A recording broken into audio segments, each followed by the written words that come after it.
So I got a question for you.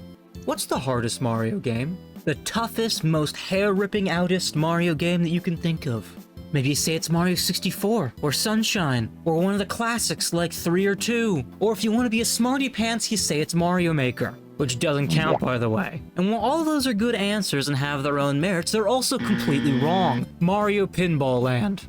You might say, what? That little pinball game on the Game Boy Advance? What?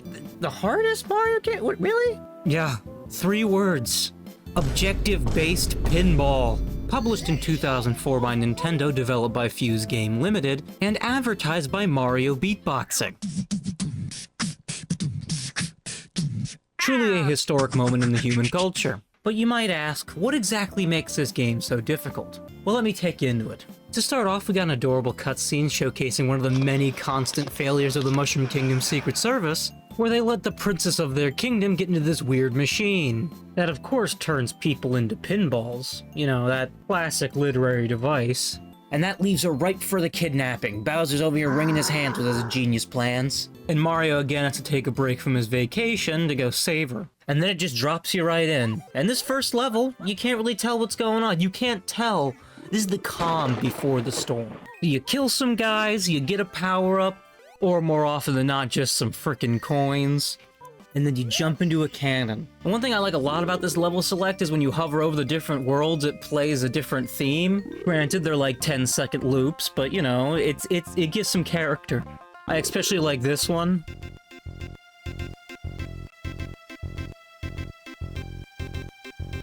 What is nice though is you can do these levels in any order. But a true gamer knows to always start on green hills. So the actual objective of this game is to clear every board of every enemy and collect the star. And while that may sound simple, there's a litany of game mechanics that make this very annoying. First of which, this is before game physics, basically. Like, the PhysX engine came out the year this game was being developed, basically. Nobody has even thought of doing diarrhea simulations. So some of the things that can occur in this game would make Isaac Newton weep. And secondly, just because it's buttons on the top of your Game Boy, there's no actual way to control how hard you hit the ball. Every shot is going to be max power. So you are going to often go places you don't intend to go. Like in Mario 64, the doors to other parts of the levels require you to have a certain amount of stars. One annoying part about this is, say you're on a stage that you haven't gotten the star for yet. You accidentally open a door and you go through the door. You might say, okay, whatever, I'll just go back. But say you killed all the enemies and it dropped the star. If you fall out of a level or even go to a different level, the star resets. You have to kill all the enemies again and have the star fall again. And this constant resetting is where the difficulty of this game comes from. This board is a great example of this. The objective of this board is to get this iceberg to go over this crack. Doing so makes a hole form in the ice that opens the path of the boss arena. But every single time you either fall out of the stage or accidentally go to another stage, the position of the iceberg resets. And just being careful, you know, taking your time would be an option if the enemies don't respawn after you kill all of them. But, they do.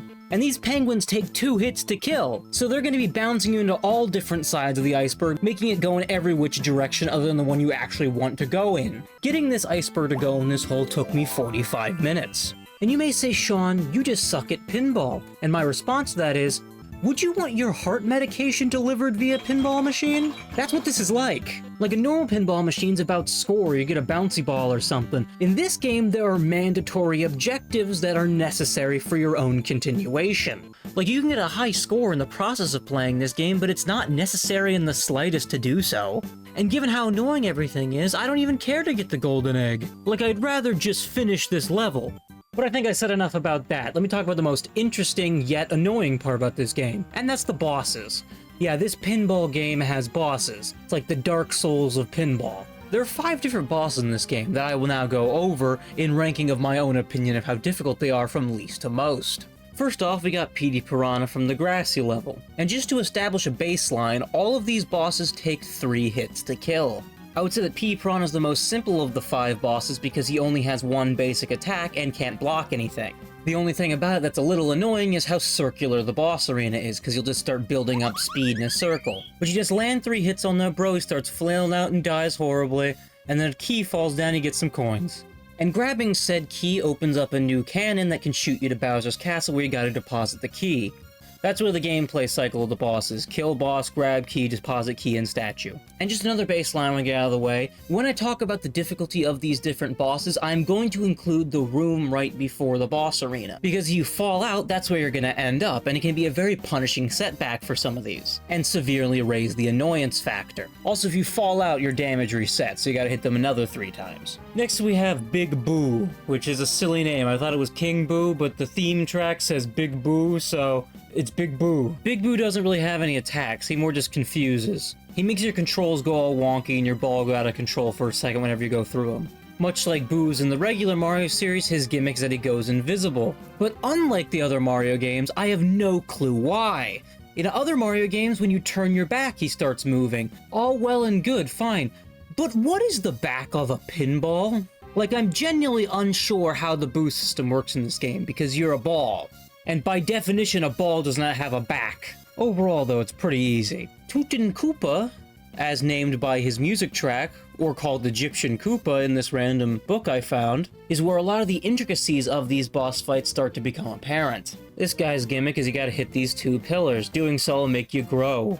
And being a big ball is the only way that you can actually hurt him. But Tootin' Koopa got a defense against this. Bro shoots out a tracking magic missile that then makes you super small, undoing your growing. Popcorn and spaghetti! Mario's no bigger than a mini meatball! One thing I will say is annoying also is that if you fall out of the boss arena, you go 2 whole rooms back. So like you'll see in this footage, I fell out of their boss arena right as I got the key like a doofus. Now I need to trek the entire way back without hitting specific pressure plates, because if I do, they start spawning enemies, and locking me out of making any forward progress. And the next room has the exact same thing. So if you're on a particularly bad streak, getting back to this boss arena could take a really long time. Which is actually probably the hardest and most annoying thing about the boss battle. But one merciful thing that this game does do is that if you kill a boss then fall out of the arena, the key will still be there, it doesn't reset. And getting that key does feel great, because it means you never have to come back here again. I hate this fish.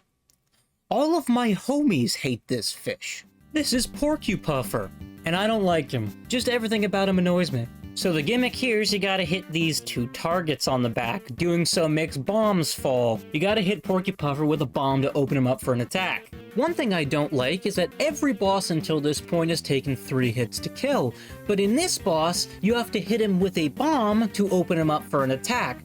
I don't count that as 1, that's 2 things you gotta do, so actually he takes 6 hits. Another extremely annoying thing is that when you hit him with the bomb, he's only inflated for a little bit of time. So if you're in a bad position like rolling wise and the physics is against you, you could just completely miss the window to hit him. And this is not helped by the fact that the underwater stages in this game have lower gravity. Like, I understand why a Mario game has low gravity underwater, but a pinball game, you leave it out in the pinball game. It kind of really messes with the timing. Like, hitting the ball in a specific part of the paddle is going to do something completely different in only these specific 2 stages. It also doesn't really help that the second that I have to deal with multiple pinballs, like my brain stops working. Like I have a lot of trouble with it. My heart rate starts going, I get stressed out, I get pissed off. Not to mention it's more annoying every time you fall out because you have to get 6 hits on the guy instead of 3, so it's like it resets your progress double. He's got little fish friends he summons in every time he gets hit, and they're annoying because they block your bombs. This is one of the most annoying Mario bosses ever made. Like, in my humble opinion, freaking annoying. Ridiculous, makes me really mad, took me like 45 minutes to beat, and again, you might say I suck at pinball, and that might be true, but I usually don't suck at Mario. That's the part that makes it hurt. I'm usually a pretty solid Mario gamer. But this game is weird because sometimes the fates can be in your favor. Everything for just one moment in time can go perfectly correct. If divine intervention is real, it's happening right now. Granted, that was probably a waste of divine intervention, but oh my god. And now to Bowser. Usually Bowser is lame. Any Mario fan who is not completely biased will tell you, every Bowser boss fight's either super easy or a gimmick. You jump on an axe, it makes a bridge fall. Trick him into breaking blocks till he falls to the world. You spin him right round, baby, right round. You rocket ground pound his star-shaped goo bathtub? Yeah, a couple of these are really weird. But you know what I mean. Bowser's never really a threat. I can only really think of two where it felt like that, and they both rhyme with Schmario Schmalacy. Both Schmun and Shmoo. Are you familiar with the Shmoo? But in this game, he feels like a genuine threat. It feels about as difficult as it probably would be in real life to fight a 16 to 100 foot tall dragon monster. And the reasons will become apparent with some simple explanation. So Mario can't do any damage by himself, but you see these little spinny doodads in the corner? You spin those things, it makes those thwomps go up. Once they're high enough, this blue button will activate, and if you hit that blue button, it drops them down, making the world shake, and Bowser loses his balance. And I don't even know if they have Life Alert in the Mushroom Kingdom, but Mario's just waiting to take advantage of his turtley condition, because it will be his downfall in this occasion. If he can even hit him, you know, this room is completely circular after all, so, you know, you're gonna build up a bunch of speed in a circle, just keep going in a circle. Not to mention he has a jump attack where he disables your pinball paddles, which is like a cardinal sin in a pinball game, because it's basically an instant loss. Like, it's insane to me. It blows my freaking mind. These are an extremely infuriating combo of things that all homogenize into being the hardest boss fight in Mario history. And not only do you have to deal with that, if you fall out of the boss arena, you will fall 2 whole rooms back. But not like instantly, you know, like it was in Toot and Koopa. It rubs salt in the wound because you'll fall completely straight through the second room, going right in between the pinball paddles, making sure that you end up in the castle courtyard. This happens every single time. It is one of the most infuriating things I've ever encountered in my life. And I beat Chain together. Setbacks usually don't make me freak out this hard. Like, if this boss fight was a man, I would beat him to death with my Mario Pinball cross-promotion McDonald's Happy Meal toy. And then I would plead temporary insanity. But then something terrible happened. And I'm just gonna be completely honest with you. I gathered all the footage for this video in 3 days, but there was a problem. On the 3rd day when I sat down to resume playing, I opened the game and to my surprise, my save file was gone. I don't know what happened, man. Maybe it's like Jesus, my save file got up and disappeared on the 3rd day. I am still genuinely pissed off about this fact, even though I am recording this days later. And the whole entire video this far has been why this is the hardest Mario game, so I'm not gonna replay it. So I thought this could be an interesting experience for both of us, because I have never beaten this game before. Even when I was a kid, I played it all the time. I never beat it. I thought I was just a dumb kid. I come to realize, actually, no, this game is infuriatingly difficult. And while you might say, Sean, you still haven't beat it. That may be true, but I did get to all 5 bosses, and I beat 4 of them, you know? That's more than I ever accomplished when I was a kid. But I only have so many heartbeats in my life, and this game makes the rate of those beats increase significantly. So what I thought we would do is we are going to, just watch a long play together and decide whether or not, was all the hassle, all the stress, all the anger actually worth it. Because this game is good.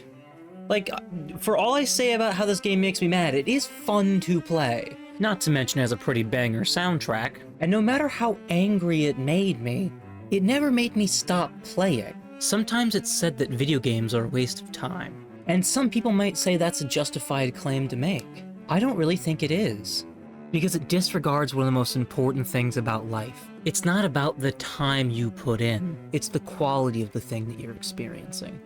If you work 45 years to retire at 65 at a job that you hate, and you have no good memories at all, then what was the point of doing it in the first place? You only get that time once. Like, some of my most foundational memories from when I was a child are, you know, beating Bowser in Mario Galaxy, or playing Mario 64 for the first time, playing Wii bowling with my family, friends, or even just yourself, having fun. And I don't know how you could say that that's a waste of time. Beautiful, heartfelt experiences that exemplify what it means to be human. And I'm sure this game is going to do the exact same thing. Now, let's see.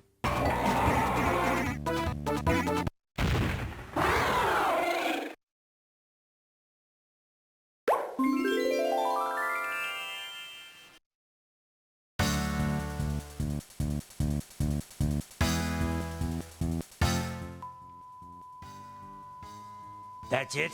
What a rip!